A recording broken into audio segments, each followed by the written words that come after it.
Alam Mingla Bashin. Hi everybody, welcome back to Learn English with May. So this video is not going to be a pleasant thing to watch.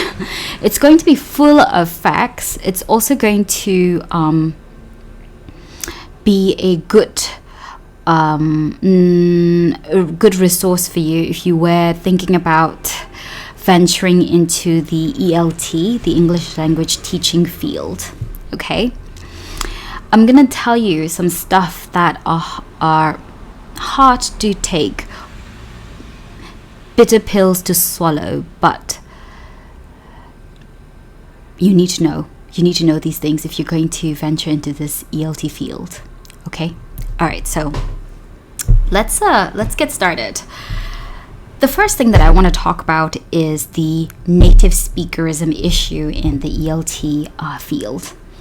Native speakerism refers to the flawed concept that people who come from native English-speaking countries have the superiority in teaching the language, despite the fact that they might not be trained to do so properly, or despite the fact that they are not qualified to teach at a certain level. The implicit bias that people have when it comes to thinking that just because a person comes from an English-speaking country, they would make a really good English language teacher. And sometimes native speakerism also is intertwined with racism, the implicit bias or discrimination, outright discrimination that people as in like learners and job providers, employers have against people of color or people who come from non-native English speaking countries like mine, countries like Myanmar, for example, right? So this native speakerism issue has been around for decades. It's not going to go away either. Yes, things are getting better in some countries, in some parts of the world, but in some parts of the world, it is definitely not getting better.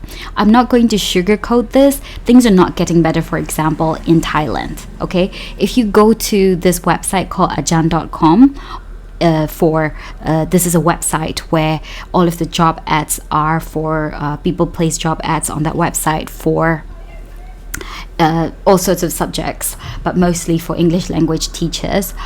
You will see the pay disparity. For example, they would say something like, if you are from a if you're from the Philippines, then you're going to get like 20,000 baht per month. But if you come from a native English speaking country like England or the UK or Canada or the States, you're going to get like 35,000 baht per month. And this is literally for the same job, but they have such a big pay gap between different nationalities for the exact same job that they'll be doing. So that's what discrimination is, right? And it's not getting better. When I was working in Thailand, this was rampant. They have all sorts of discrimination against people like us, people who hold passports, who are weak passports, people who hold passports from non-native English-speaking countries. And that's not going to go away. And that's going to stay for a while at the very least. So if you're considering teaching English outside of your own country, you would have to be really prepared for it, right?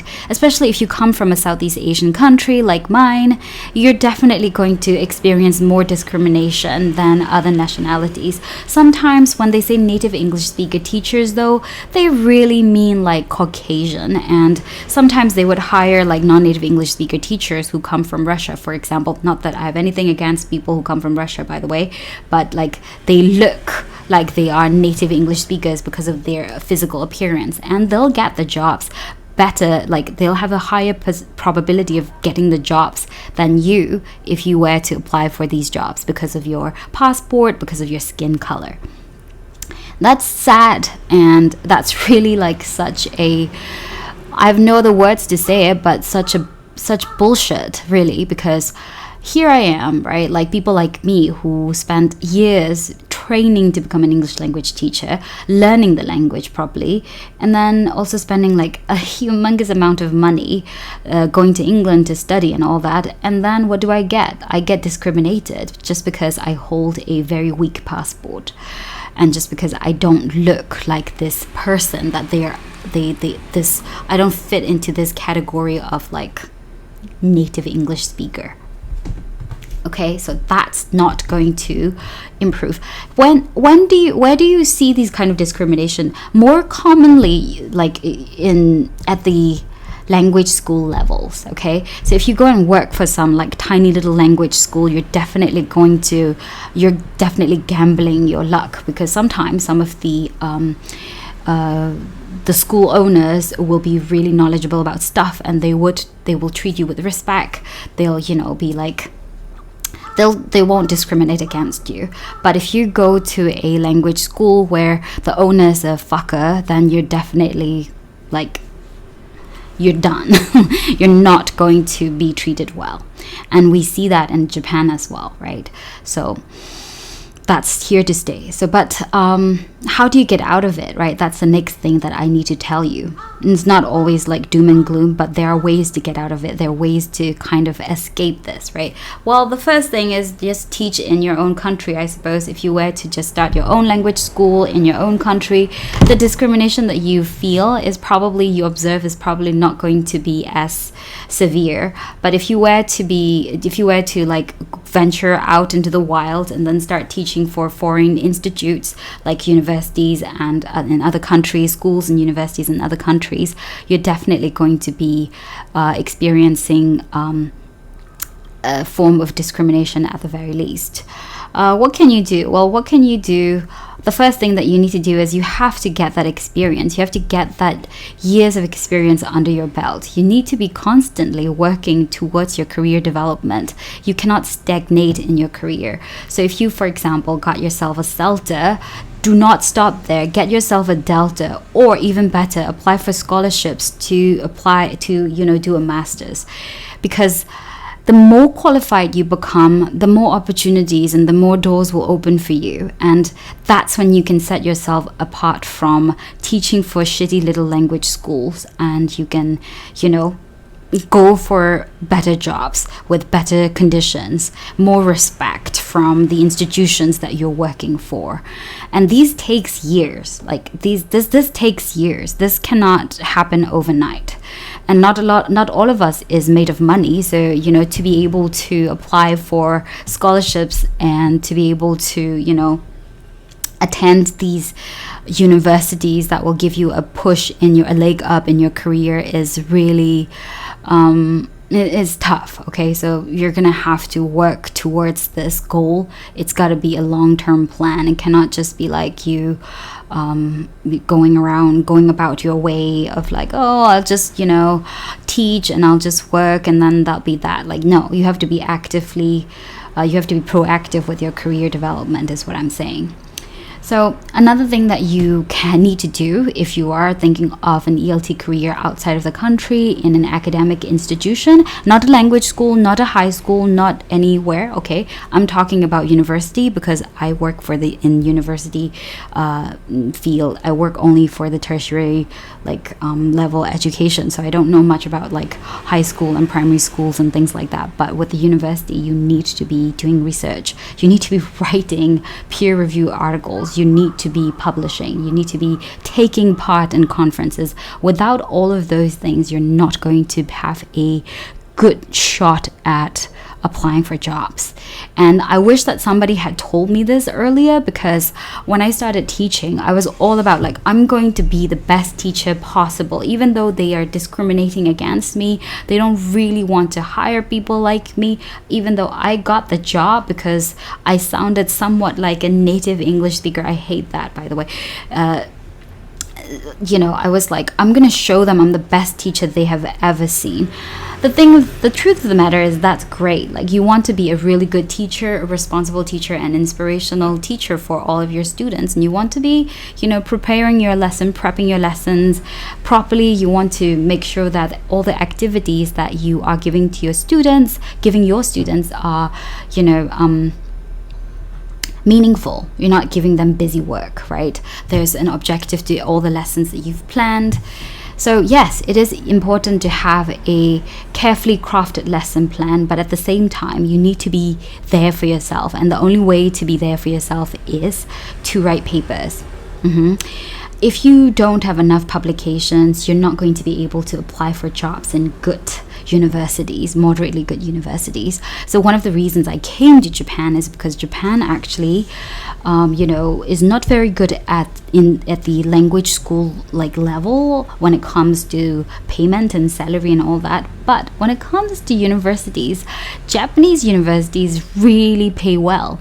Not that they're paying for you to get rich, but it's more than other countries, more than other Southeast Asian countries, more than what the other Southeast Asian countries are paying English language teachers.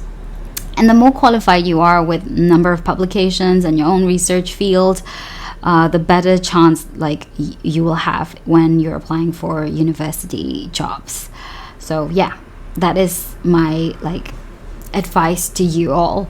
If you are thinking about venturing into the ELT field, and if you are thinking about working outside of your country, you need to be aware of, number one, discrimination against people like us, people who do not come from countries where English is spoken as the main language.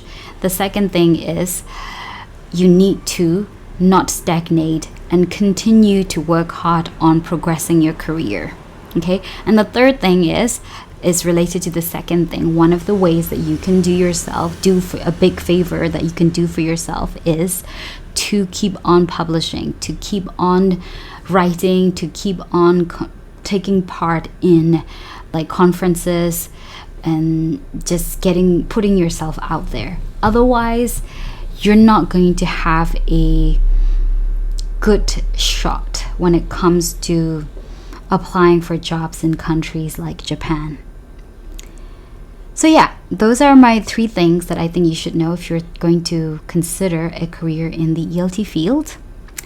They're not exactly mellow, happy things to realize, to become aware of, but this is the reality. This is what you need to know. I wish that I was told about how much discrimination I would have to face when I started my ELT career, but nobody really prepared me for it, because people actually didn't know a lot about the discrimination that a lot of people like me had to endure, because we were not very forthright in sharing these experiences, I suppose. But as times have changed, and more people are sharing about discrimination, native speakerism, sexism, all of the issues in the ELT field. So it's now more open. There are a lot more opportunities for us to talk about these issues, which is great, because it has opened up the doors for more discussions on these much needed topics. Okay, so I'm going to stop here now, and I hope that you've learned something from this. If you have any questions, leave me a comment, and I will try to answer them. Thank you.